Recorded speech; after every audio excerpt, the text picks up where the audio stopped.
त्रिपुरा प्रदेश कांग्रेसनि बखाक्ति दिनै सेप्टेम्बर दाननि 15 सालमारि तांसालाव भट चोरी साखर अभियाननि बिसिंथै प्रदेश कांग्रेस भवनाव कायसा ककजापनि पान्दा खालायजाखा अ सालनि ककजाप मुंग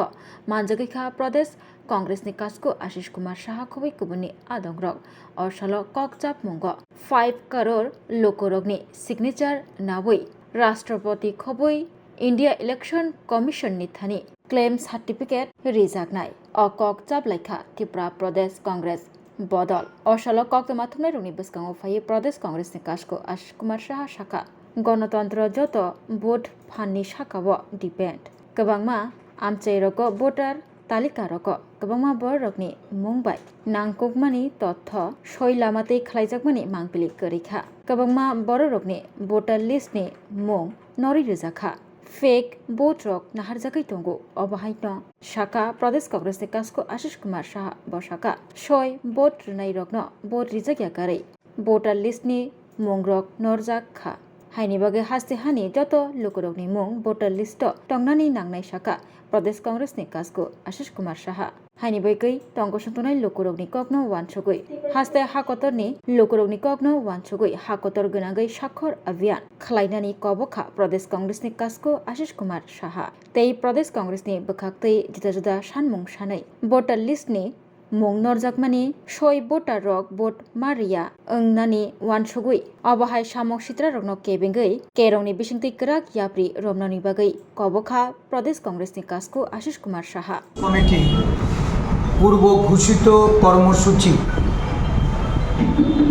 भोट चोर गदी छोर 14 আগস্ট সারা দেশে ক্যান্ডেল র্যালির মাধ্যমে যেটা শুরু হয়েছিল আমাদের রাজ্যেও আমরা প্রতিটা জেলায় জেলায় এই মশাল মিছিল করে ভোট চুরির প্রতিবাদে আমাদের রাজ্যের জনগণের কাছে ভারতের নির্বাচন কমিশন নির্বাচনী তালিকা বহুবিধ গরমিল করার মধ্য দিয়ে এবং বিভিন্ন রাজ্যে রাজ্যে নির্বাচনে পক্ষপাতিত্বের ভূমিকা শাসক দল বিজেপির পক্ষে যেভাবে তারা গ্রহণ করেছিল তার প্রতিবাদে আমাদের ওই 14 আগস্ট থেকে সারা দেশব্যাপী কর্মসূচি শুরু হয়েছে 22 আগস্ট থেকে 7 সেপ্টেম্বর অবধি ভারতবর্ষের বিভিন্ন জেলায় জেলায় ভোট চোর গদি ছোর এই কর্মসূচিতে আমরা জনসভা করেছি পদযাত্রা করেছি এবং বিভিন্ন জায়গায় বাইক র্যালি থেকে শুরু করে আমাদের সমস্ত কেন্দ্রীয় নেতৃত্ব রাজ্য নেতৃত্ব এই কর্মসূচির মধ্য দিয়ে জনগণকে সচেতন করেছে এবং তৃতীয় পর্যায়ে আমাদের যে কর্মসূচি সেটা আজ থেকে শুরু হচ্ছে ভোট চুরির সাক্ষরতা অভিযান দেশের 5 কোটি মানুষের সাক্ষরতার মধ্য দিয়ে আমরা ভারতবর্ষের রাষ্ট্রপতি এবং ভারতের নির্বাচন কমিশনের কাছে এই ভোট চুরির বন্ধ করার দাবিতে ভোট চুরি অবিলম্বে রাজ্যে রাজ্যে নির্বাচন তালিকা থেকে শুরু করে প্রশাসনিক ক্ষমতার অপব্যবহারের মাধ্যমে যেভাবে শাসক দল তারা নির্বাচনে ফলাফলকে অনুকূলে নিয়ে যাচ্ছে বা বিভিন্ন রাজ্যে সমীক্ষা চালিয়ে যে তথ্যাদি আমাদের কাছে এসেছে আমাদের জননায়ক রাহুল গান্ধীজি প্রদেশ কংগ্রেসের বিভিন্ন নেতৃত্ব যারা প্রদেশে প্রদেশে এই তথ্যাবলী সম্মিলিত বিভিন্ন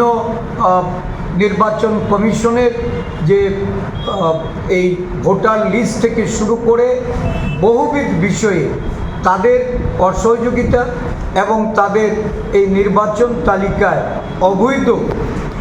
নাম লিপিবদ্ধ করা থেকে শুরু করে নানা ধরনের যে সুযোগ সুবিধা শাসক বিজেপিকে প্রদান করেছে, যার মাধ্যমে একটা সরকার প্রতিষ্ঠিত হয়ে যারা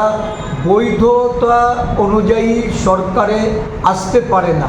তারা গদি দখল করেছে বা গদিতে আসীন হয়েছে, তাদেরকে গদিচ্যুত করার জন্য আমরা ভারতবর্ষের রাষ্ট্রপতি সহ নির্বাচন কমিশনের কাছে আমাদের সুনির্দিষ্ট কিছু দাবিসমূহ আমরা তুলে ধরছি। এটা হবে এই দেশের মানুষের কণ্ঠস্বর। ভোট চোর যারা গদিতে আসীন তাদের বিরুদ্ধে মানুষের সোচ্চার প্রতিবাদ। সারা দেশব্যাপী 5 কোটি মানুষের সাক্ষরতা সংগ্রহ করে আমরা এই দাবি পূরণের লক্ষ্যে রাষ্ট্রপতির নিকট স্মারকলিপি আমরা প্রেরণ করব এবং নির্বাচন কমিশনকেও আমরা এই সাক্ষরতা সহ যে প্রতিলিপি তাদের নিকট আমরা প্রেরণ করব। আমাদের যে দাবি, ভারতবর্ষের নির্বাচন কমিশনের কাছে আমরা এই দাবি রাখছি। 1 নম্বর দাবি হলো ছবি সম্বলিত মেশিনে পাঠযোগ্য ভোটার তালিকা প্রস্তুত করে জনসম্মুখে পর্যালোচনার জন্য উন্মুক্ত করতে হবে।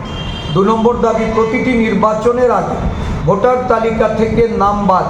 ও সংযোজন তালিকা ছবি সহ জনসম্মুখে প্রকাশ করতে হবে। ভোটার তালিকা থেকে ভুলভাবে নাম বাদ পড়ার ক্ষেত্রে সহজলভ্য অভিযোগ নিষ্পত্তি ব্যবস্থা চালু করতে হবে। 4 নম্বর, শেষ মুহূর্তে ভোট বাদ দেওয়া বা সংযোজন এড়াতে হবে এবং যথেষ্ট আগেই একটি নির্দিষ্ট তারিখ ঘোষণা করতে হবে। 5 নম্বর এবং শেষ দাবি, পরিকল্পিতভাবে ভোটার দমন প্রক্রিয়ায় জড়িত কর্মকর্তাদের এজেন্টদের বিরুদ্ধে আইনি ব্যবস্থা নিতে হবে। এই দাবি সম্মিলিত সাক্ষরতা যে অভিযান, এই অভিযানের শুরুয়াত আজ থেকে হচ্ছে এবং এই আজকের এই কর্মসূচির মধ্য দিয়ে আমি প্রথম স্বাক্ষর করে আমাদের নেতৃবৃন্দদের সাক্ষরতা সহকারে এই সারা রাজ্য জুড়ে আগামী 15ই অক্টোবর, এটা পূজার মাস, তারপরেও জনগণের কাছে আমাদের যাওয়া এটা আমাদের নৈতিক দায়িত্ব। মানুষের অধিকারকে সুরক্ষিত করা, এই দাবির সম্মিলিত যে আমাদের সাক্ষরতা অভিযানের যে কর্মসূচি, এই কর্মসূচি আগামী 15ই অক্টোবর অবধি চলবে। আমরা 18 তারিখ থেকে জেলাভিত্তিক ধারাবাহিক কর্মসূচি আমরা নিয়েছি 25 তারিখ অবধি। তার পরবর্তী সময়ে পূজা চলাকালীন সময়টাতে আমাদের এই কর্মসূচি খানিকটা আমরা এটা বন্ধ রেখে পরবর্তী সময়ে আবার পূজা পরবর্তী সময়ে এটা সারা রাজ্যব্যাপী আমরা শুরু করতে যাচ্ছি। তো আমি প্রথমেই এই সাক্ষরতা অভিযানের শুরুয়াত করতে গিয়ে আমার যে আমি স্বাক্ষর প্রদান করে এর সূচনায় আমি আপনাদের